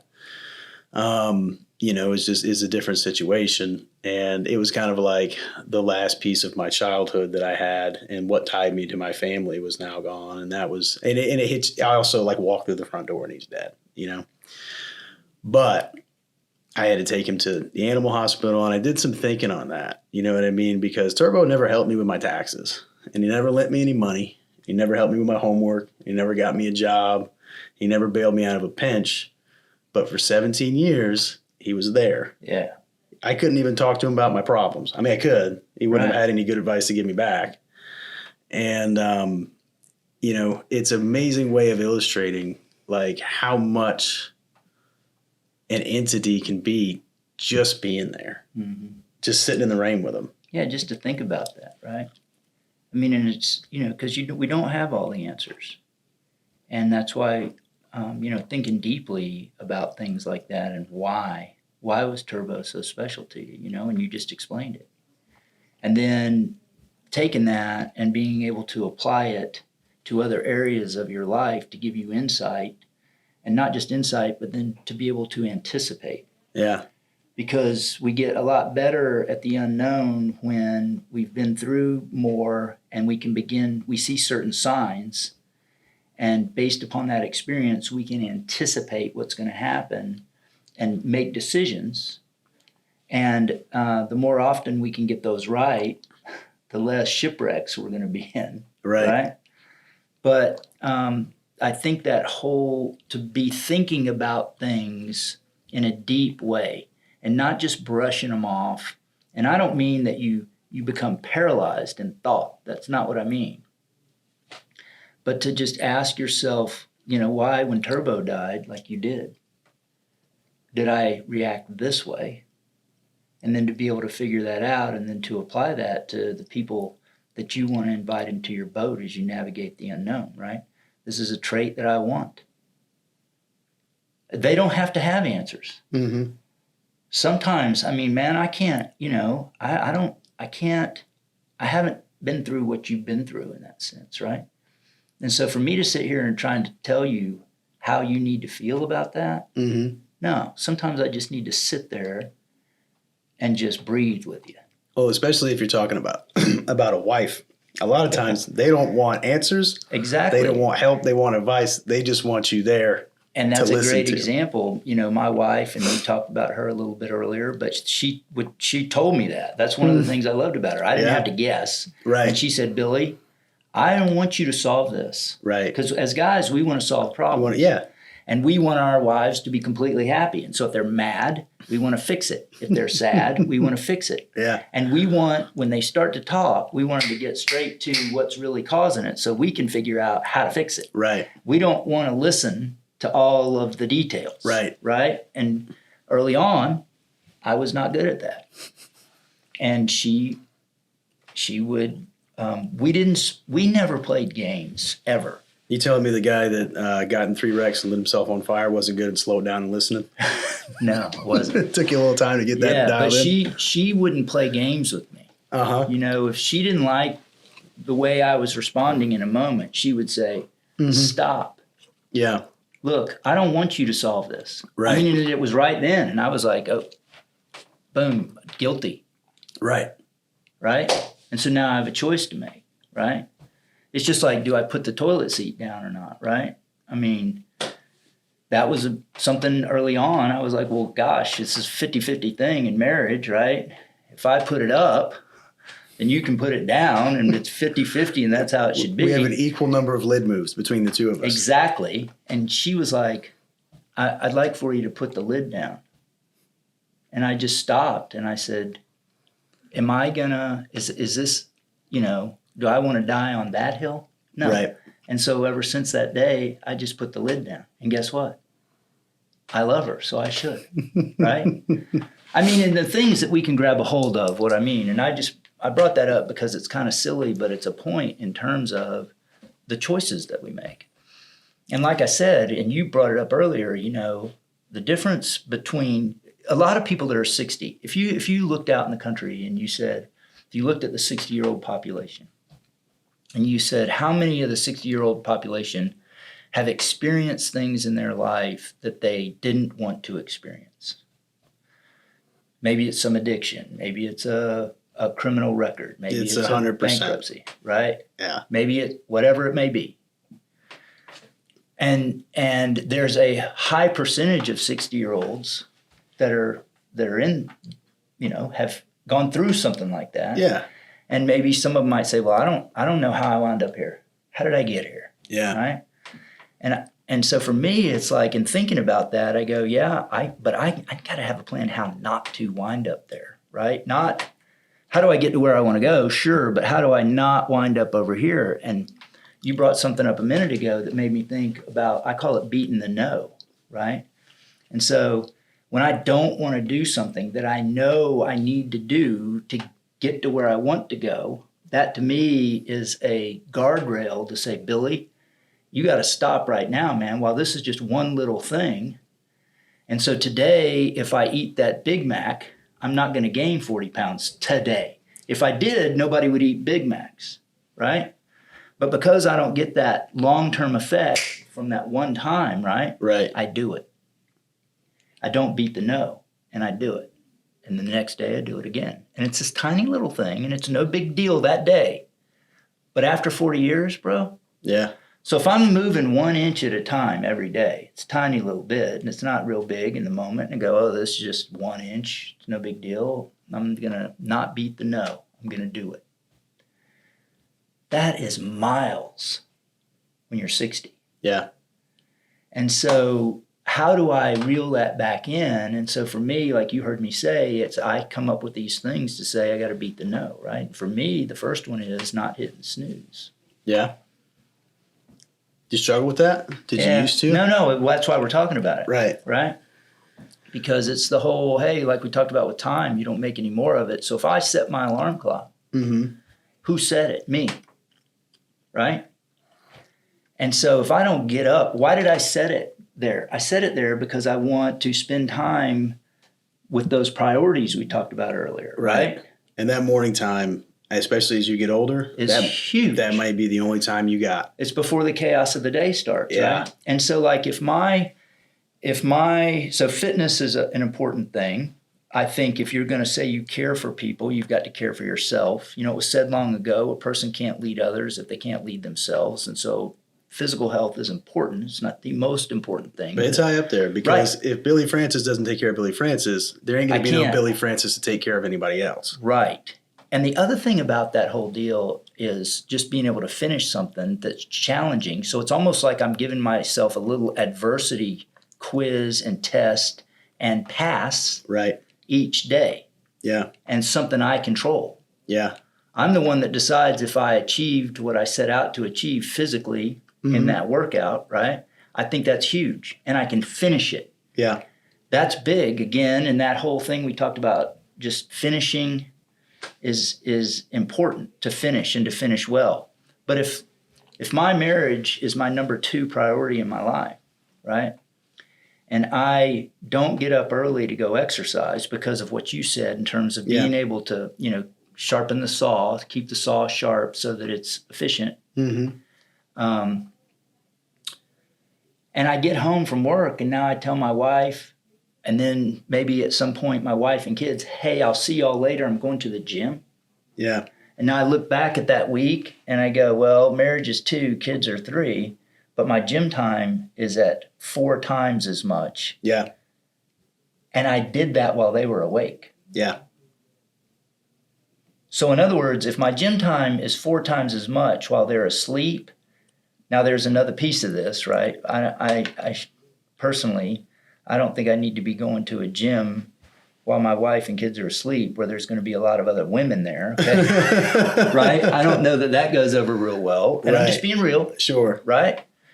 So at home, for me, and in the Air Force, that wasn't a problem. The base gyms, that was not a problem. And at my house now, in my carport, I'm out there with my brother-in-law or by myself. Yeah. Before my wife and kids, when they were in the house, were awake. And that's done, right? And so now the chaos of the day can hit, and that time has been spent. And I can spend the time now on the more important priorities while they're awake. Yeah. So, prioritizing your day, but doing that thing like we talked about earlier, where you write all that stuff down, and now you can, those things will change over your life too. I want to touch on that because that's so, everybody wants to give you their little package of how they manage things, right? How they make decisions, how they manage their time. But this one that you're talking about has stuck with me for years, and I've told a bunch of people about it because it's very sobering and eye-opening whenever you go, what are my top 4 priorities in life? And then you look at how you spend your time. And your money. And your money. All of your available resource. Yeah. Right? When you're young, it's time. When you're older, it's money, and it was a sobering experience for me. And I feel like at that point in my life when you told me I thought I was oriented pretty well. And those types of tools that people can look at. So basically the exercise is you outline your top 4 priorities, right? And then you go look at, you got 24 hours in the day, 8 are sleep, 8 are work. That basically leaves you 8. What are you doing with those other 8? And if you put number 1 as your relationship with your wife, right? Then where is that in terms of where you're spending your time and your resources, right? And then if what I think people will find a lot of value in is not only that exercise of where am I putting it where I want it, but actually where is it going, right? And so like how much of this is screen time? How much of this is Instagram and TikTok time? How much of this is video game time, right? Like, and so 40 years from now, right? Do you want to be the best Instagram browser in the world, or do you want to have the best marriage in the world, the best career, right? Exactly. And that's going to be, when at my funeral, if anybody speaks, right, what are they going to say? Yeah. And what they're going to say is where I spent my time. Right. And I can sit here all day and talk about how I want to be a great husband. But if the time I'm spending with my wife is looking at my cell phone, I'm not spending time with her. I'm spending time on my cell phone. Right. And I'm going to be a great Instagram browser. Right. Now, I'm not on Instagram, right, or any social media for reasons that we're talking about. For sure. Right? Because I don't want that to take that from me, right? And I want to intentionally and purposefully spend that time. And so what it does is it puts guardrails up because like I said, you can get off just a little bit and you're still on the pavement and the drive feels the same, right? But you're outside of the guardrails. Yeah. And now 40 years later, you're like, how did I get here? Yeah. Well, it was 1,000 tiny little choices, or however many are in 40 years, right? Tens of thousands. Right. Right. Tiny little choices where I didn't beat the no. And that's why I'm here. And it's a principle. It's not a law, because it doesn't matter how bad I want to get to X from Y. It doesn't matter if it's fair or not.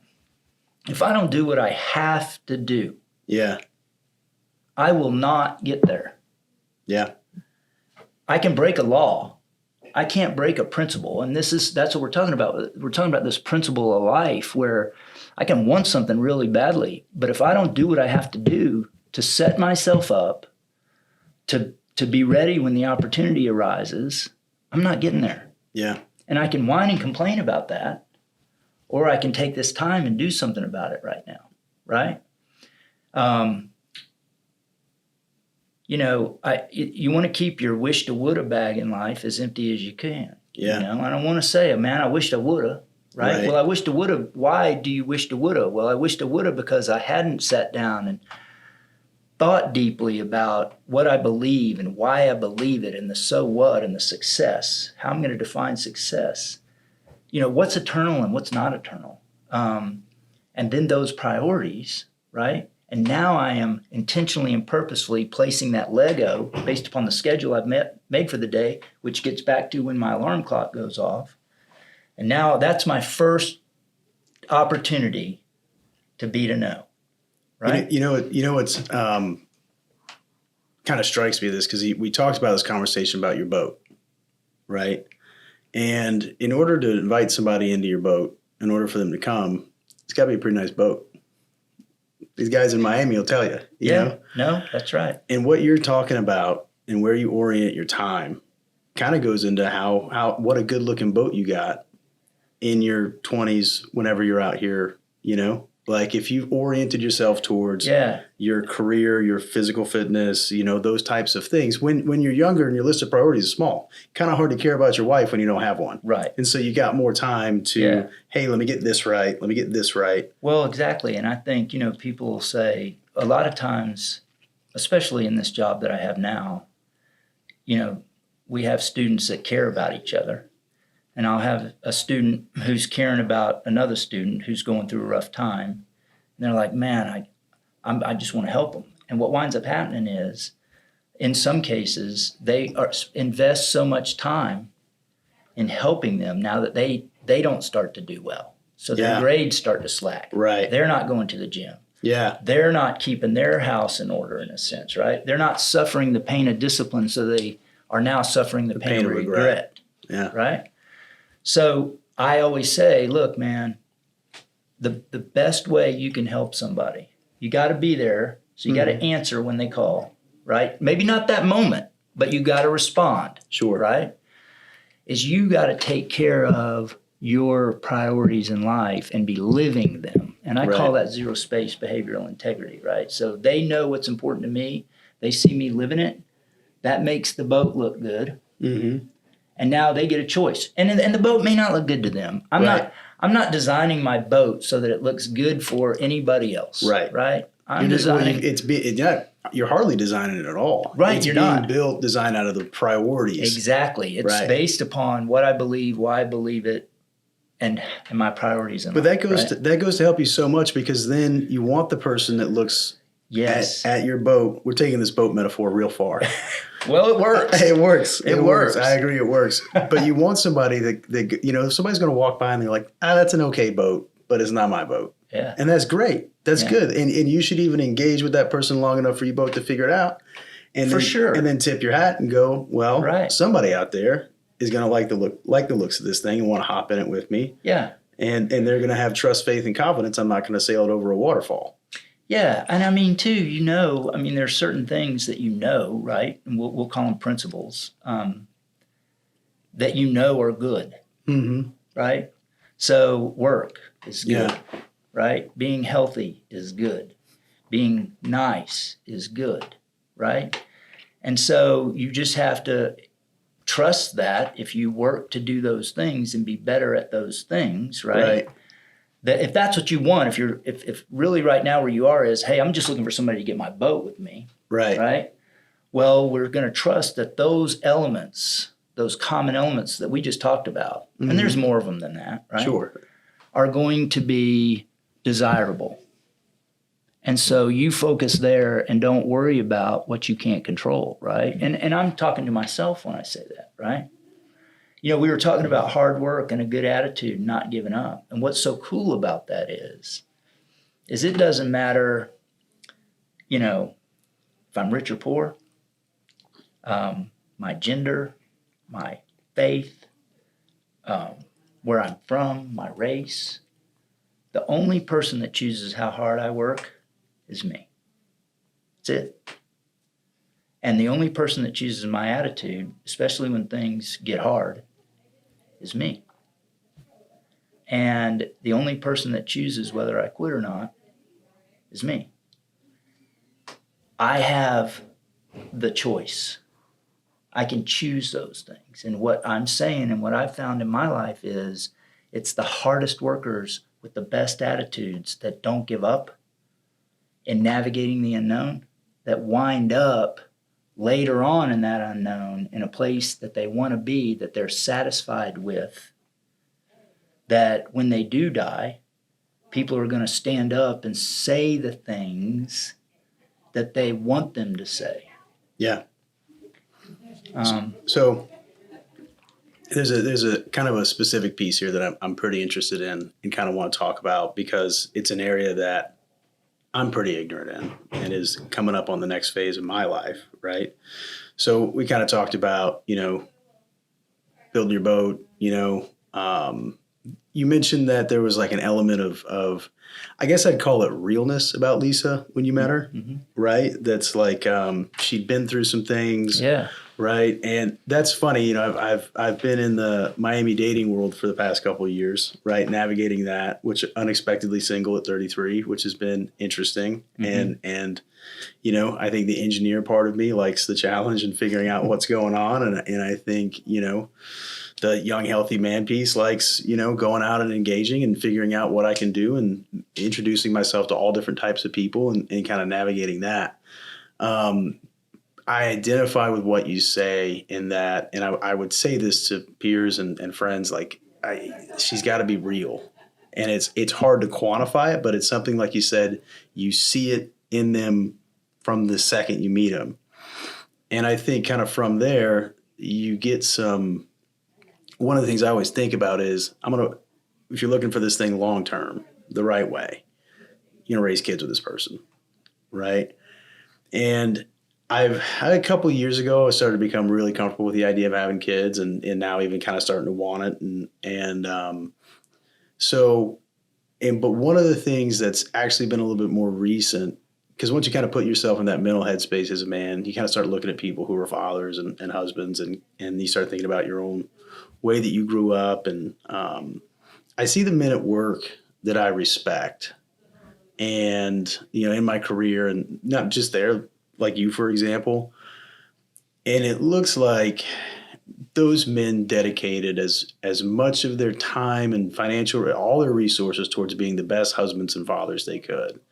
And then through that process, not only did they affect change in their family, but it changed them. And it better equips them to then go out post kids, right? And then maybe change the world, right? Because you have experience, maybe it softens you a little bit as a man or opens you up to be a little bit more empathetic because you got these things that you care for immensely. And but there's just like a fatherly vibe that exists in a man who's able to hold down a family and take care of them. And there's a part of him that's fulfilled that comes out in the rest of you. When I meet an older man that has never had kids, I can see it in him, right? And there's nothing wrong with that. Certain people don't want them, and some people can't, Sure. But I've talked to some, and when you talked about finding an older guy and listening, one of the conversations that I've had recently was with an older man.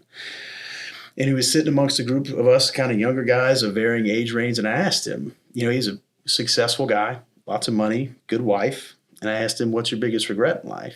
And he said, not having kids, right out of his mouth, And that really struck me. And I could kind of see it in him, How did that experience change you? First of all, let's talk about your kids a little bit because, and how that experience changed you, what the challenges were with you and Lisa, and where do you think it puts you in a headspace now? So Lisa was previously married and had a child. And so Rowd, our oldest, Rowdy, was 2 years old when Lisa and I met, right in there. And so, like you said, she had been through adversity in that sense, right? And we got married and we thought we'd have kids right away, right? And so after 10 years of trying and doing everything short of in vitro, right? We just didn't feel comfortable with that part. Right. We decided that we would adopt, and so we adopted Evan and Emma from Ukraine in 99.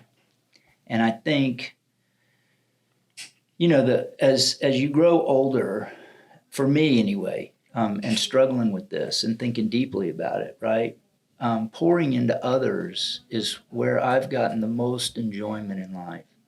And so in my faith relationship, in my relationship with my wife, in my relationship with my kids, and in my relationship with my, the people that I work with, and like you, right? Sharing life together, walking through it together, and pouring into others. That to me, it's my passion, and I've gotten the most satisfaction out of that. And we talked about that in a sense, but the other part, when you start to have kids, right, and you start to get frustrated with them, all of a sudden now I found myself many times going, yeah, Billy, you need to listen to that, right? Yeah. I think there was a guy named Karl von Clausewitz. Some of the people listening to this may have read him. Some will chuckle when I say that, but he wrote this great big book that we used to have to study. And the biggest thing I got out of that whole book was one must consider the first step, or one must consider the last step before one takes the first. I wish you knew how many times I've said that to people. Well, it's so just... So many people that know me, my friends, when I post this, they're going to be like, that's where he got that. Well, and I'll tell you what, man, a lot of all we're talking about here is not, I've read it. Yeah. Right? I didn't make it up myself. This boat analogy is kind of, I made that up. I'm working that one, right? And navigating the unknown and zero space behavioral integrity. But most of this stuff has been written about. And beating the no. Beating the no, yeah. That's a lot of them. Well, I like to have fun in this whole thing. And having little things like that. Yeah. Some people roll their eyes, but I have fun with it. Yeah. And it helps me do it. Yeah. You see what I'm saying? So if I got something like beating the no, right? And I can kind of chalk one up. Yeah. And give myself a high five. That piece is so important. I recognize or went through early on in life, recognizing that you're not guaranteed much. You're guaranteed suffering. The day you're born, I can't tell a baby you're going to fall in love. Right. But I can damn near guarantee you're going to get your heart broken. Yeah. I can't tell you that you're going to have wild financial success, but I can almost guarantee you're going to be broke for a little bit. Yeah. And I can't guarantee you that you're going to have children and find the woman that, and have those kids. But I can guarantee you're going to bury your parents if you're lucky. Yeah. Because you don't want it the other way around. No. I watched my grandmother go through that. Oh, man. And so you're going to suffer, period. Like, get over it. You're going to, if you can find a way to not only finding meaning in it is the first step. Yeah, but here's what I would say, right? What if we didn't choose the word suffer? What if we chose the word struggle?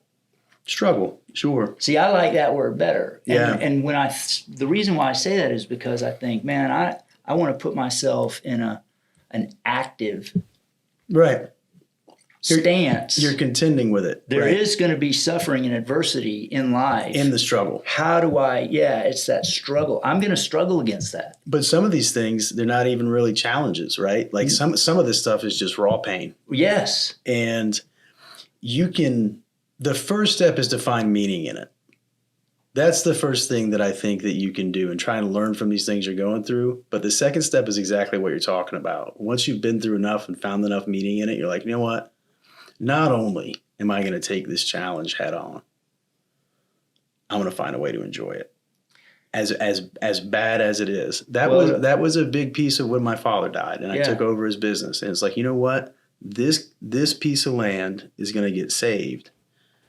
And come hell or high water, his life's work is going to materialize into the lives of his children. And I'll be damned if I'm going to let the city take that because he owes a little bit on property taxes. And to this day, even though my father's passed and I'd give anything in the world for him to be here, I had his back. Then I completed what he didn't have the chance to complete, me and my sister both. And I found joy and meaning in the struggle. And see, you were focused not on yourself in that sense, right? Right. That's where I think it's key. I haven't gone through near what a lot of people listening to this have gone through. But when the winds rise, right, and the heat gets turned up, when I focus in on me, it gets worse. Right. I can guarantee it.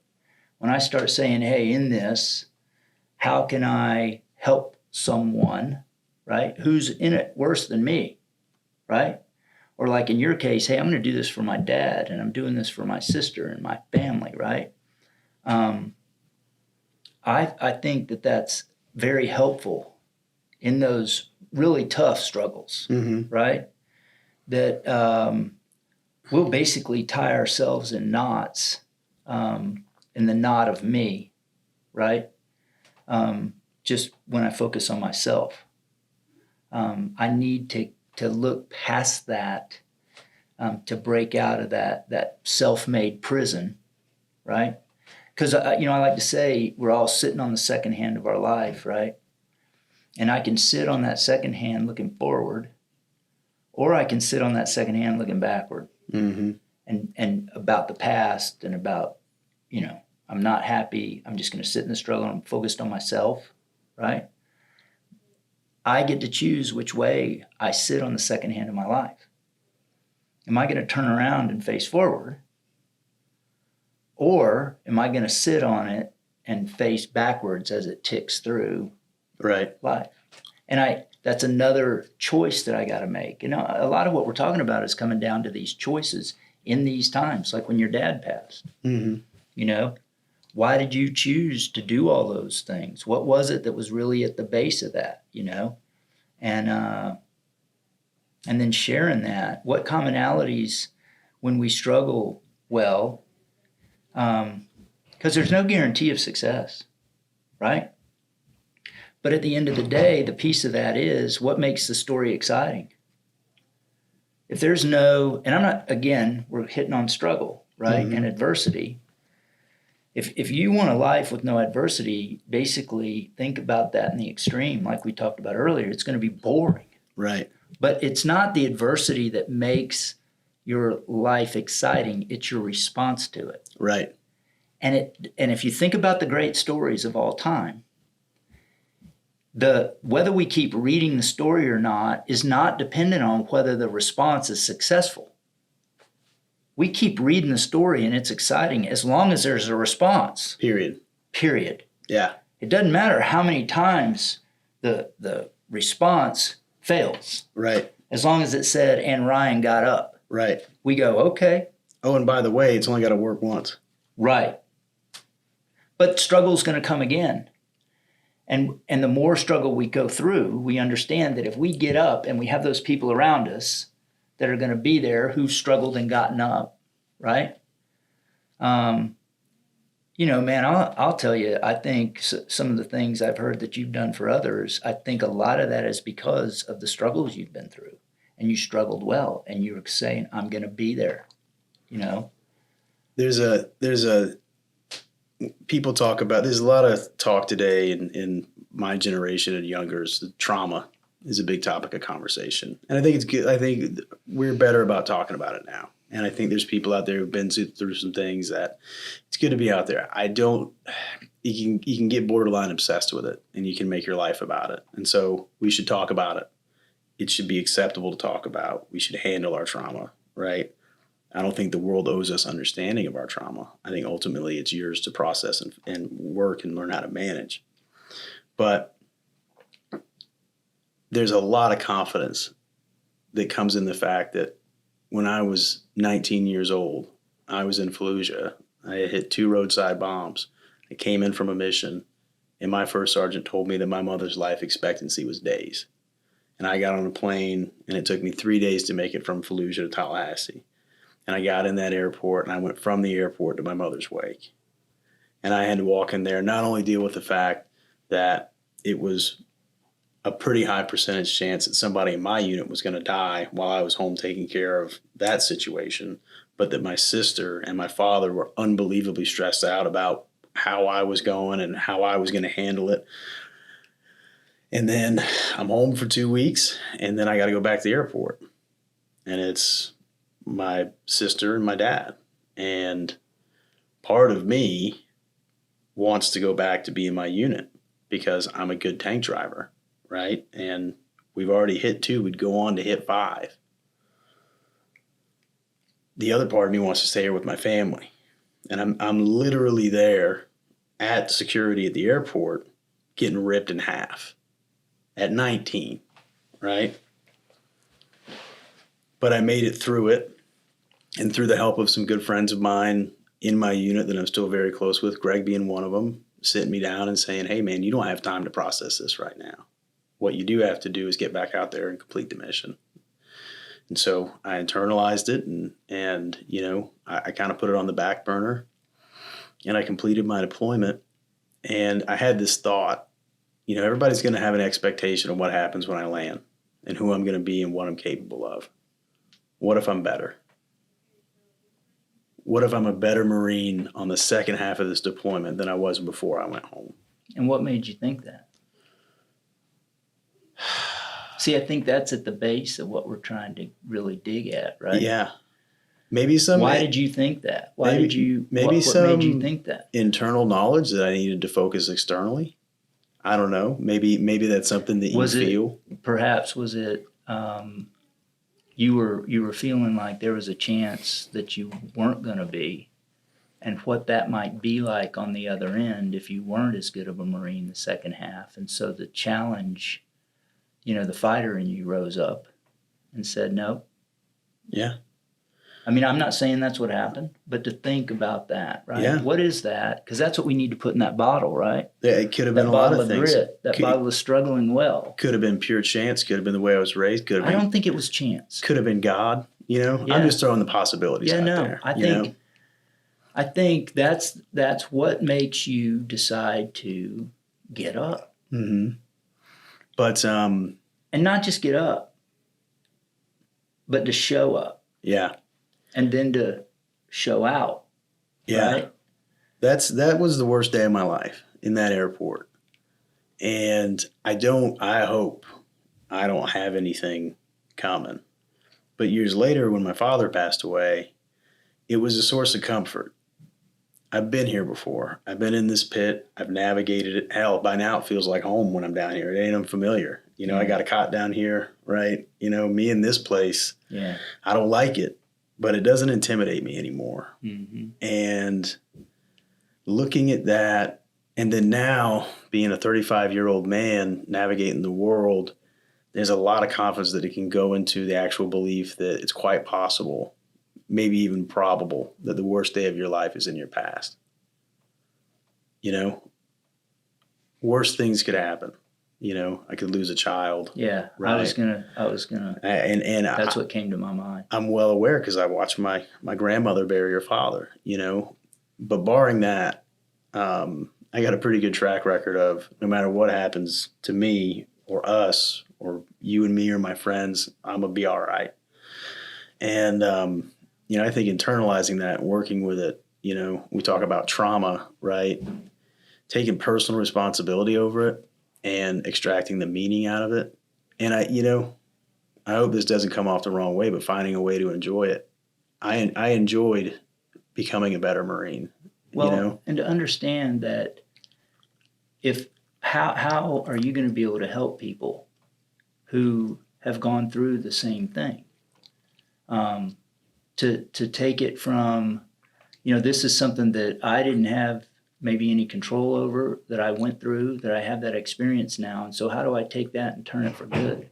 How do I help people with that? Mm-hmm. And now it becomes a ray of light and not a shudder of darkness. Right. Right?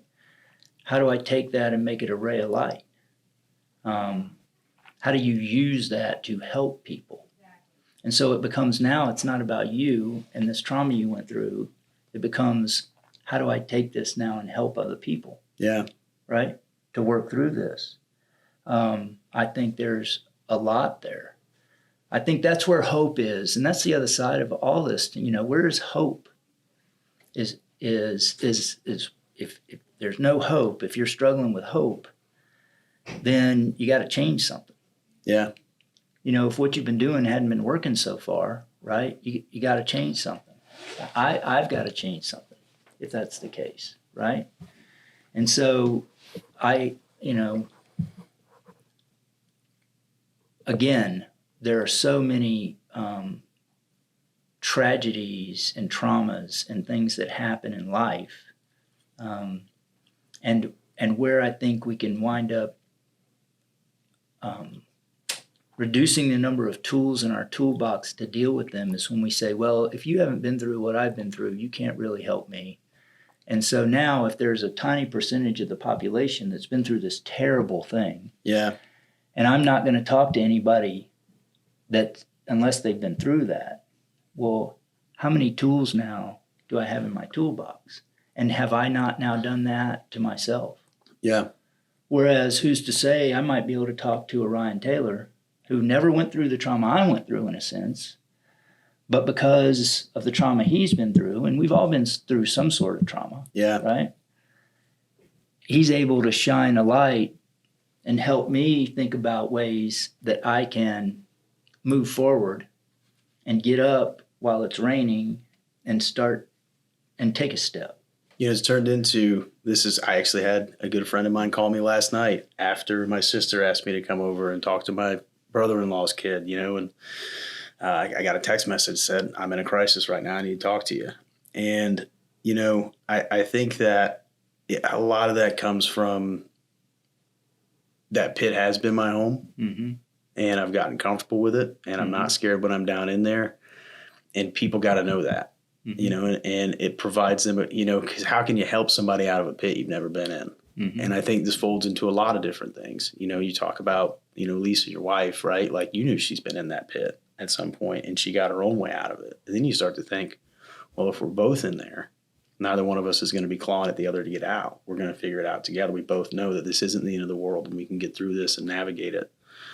What's got to be really interesting is then you have kids and you get to watch them get in their own little pit.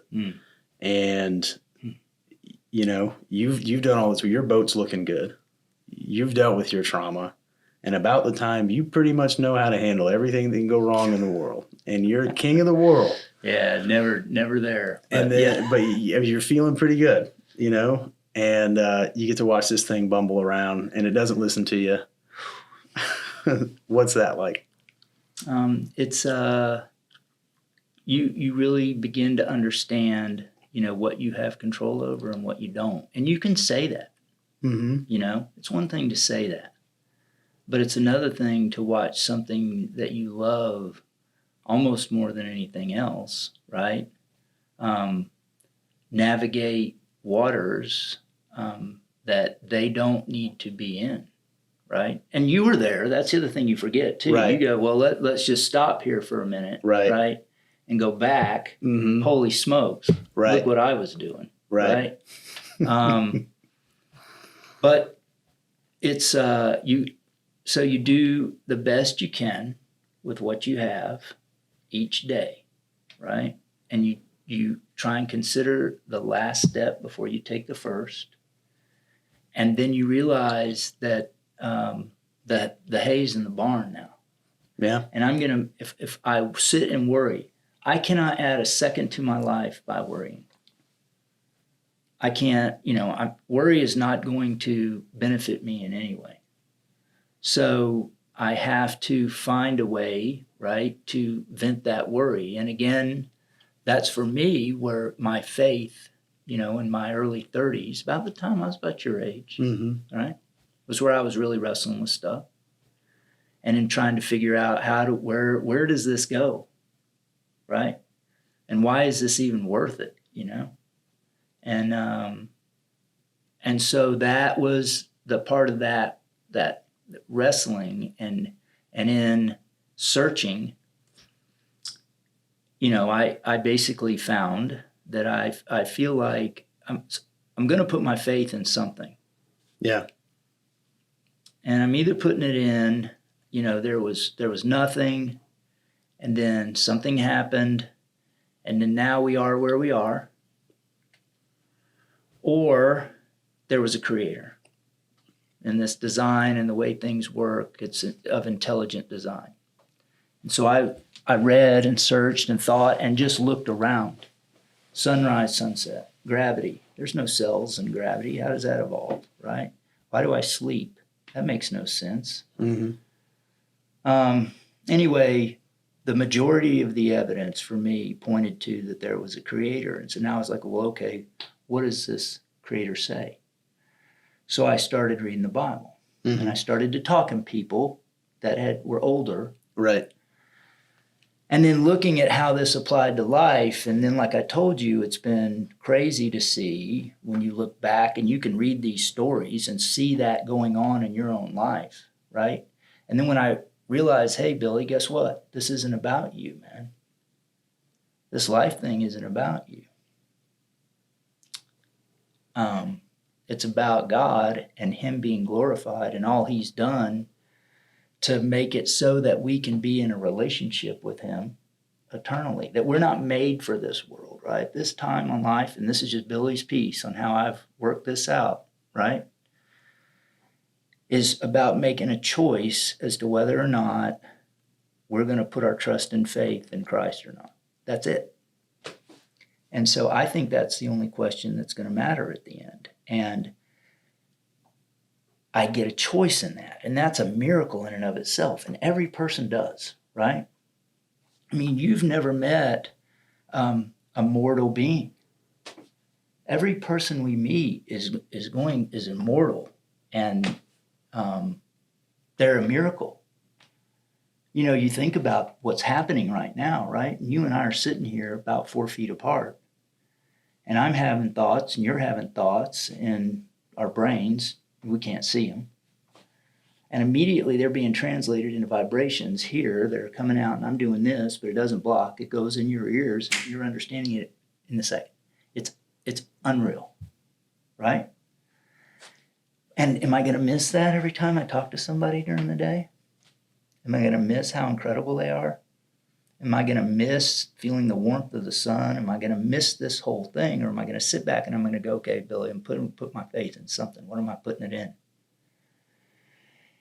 And it makes sense then as to the so what. It fills that blank in. Yeah. Right? And that was big for me because I needed a so what. I needed to know the juice was worth the squeeze. And Ryan, the thing is, man, it doesn't make it easier. I mean, when you enter a relationship with Christ, it's not, things don't work out for you. You don't get rich, right? As a matter of fact, it gets harder because now all of a sudden your conscience begins to demand more of you than it ever had before. Right. But now I know it's not about me. Mm-hmm. And I am sure of that. Yeah. And the father thing with the kids, and that's where we were when we got onto this now, right? Because as you become a father and you go, how can I make sure? And then all of a sudden you hear, or I hear, God says, exactly, Billy, how can I make sure? Well, I'll send my only son. That will make sure of this, right? And now you got to just decide whether you trust me in this or not. And then that's a big so what. And that's the only place that I have found where there is real hope. Because we're all headed towards, we're all going to die. Yeah. We can't avoid that, right? And so what? And living for God in Christ for others is where there's hope and a future. That's where I've found the only hope and the only future. And that's how I've dealt with and still am dealing with, you don't stop loving your kids, in going to sleep at night, being able to sleep at night when they're out there in a world that's rough. And that's how Lisa and I have dealt with that together. And so we continue to do that. What's your time constraint like? I don't know. Did it stop? Did we run out of battery? And I don't know when. It was up recently. That's would be part of the key, right? That's it. Is having somebody, you might need to hire somebody to be like your battery. You know what I mean? Yeah. We'll just flip this thing around. Yeah, that's a good point. You could do that. We'll learn and we'll grow on it. Yeah. But it's almost 4. Yeah. I got a lot on here. You got a ton on there, I got baby. a ton on there. And I've had a ton of fun, man. Man, it's been good.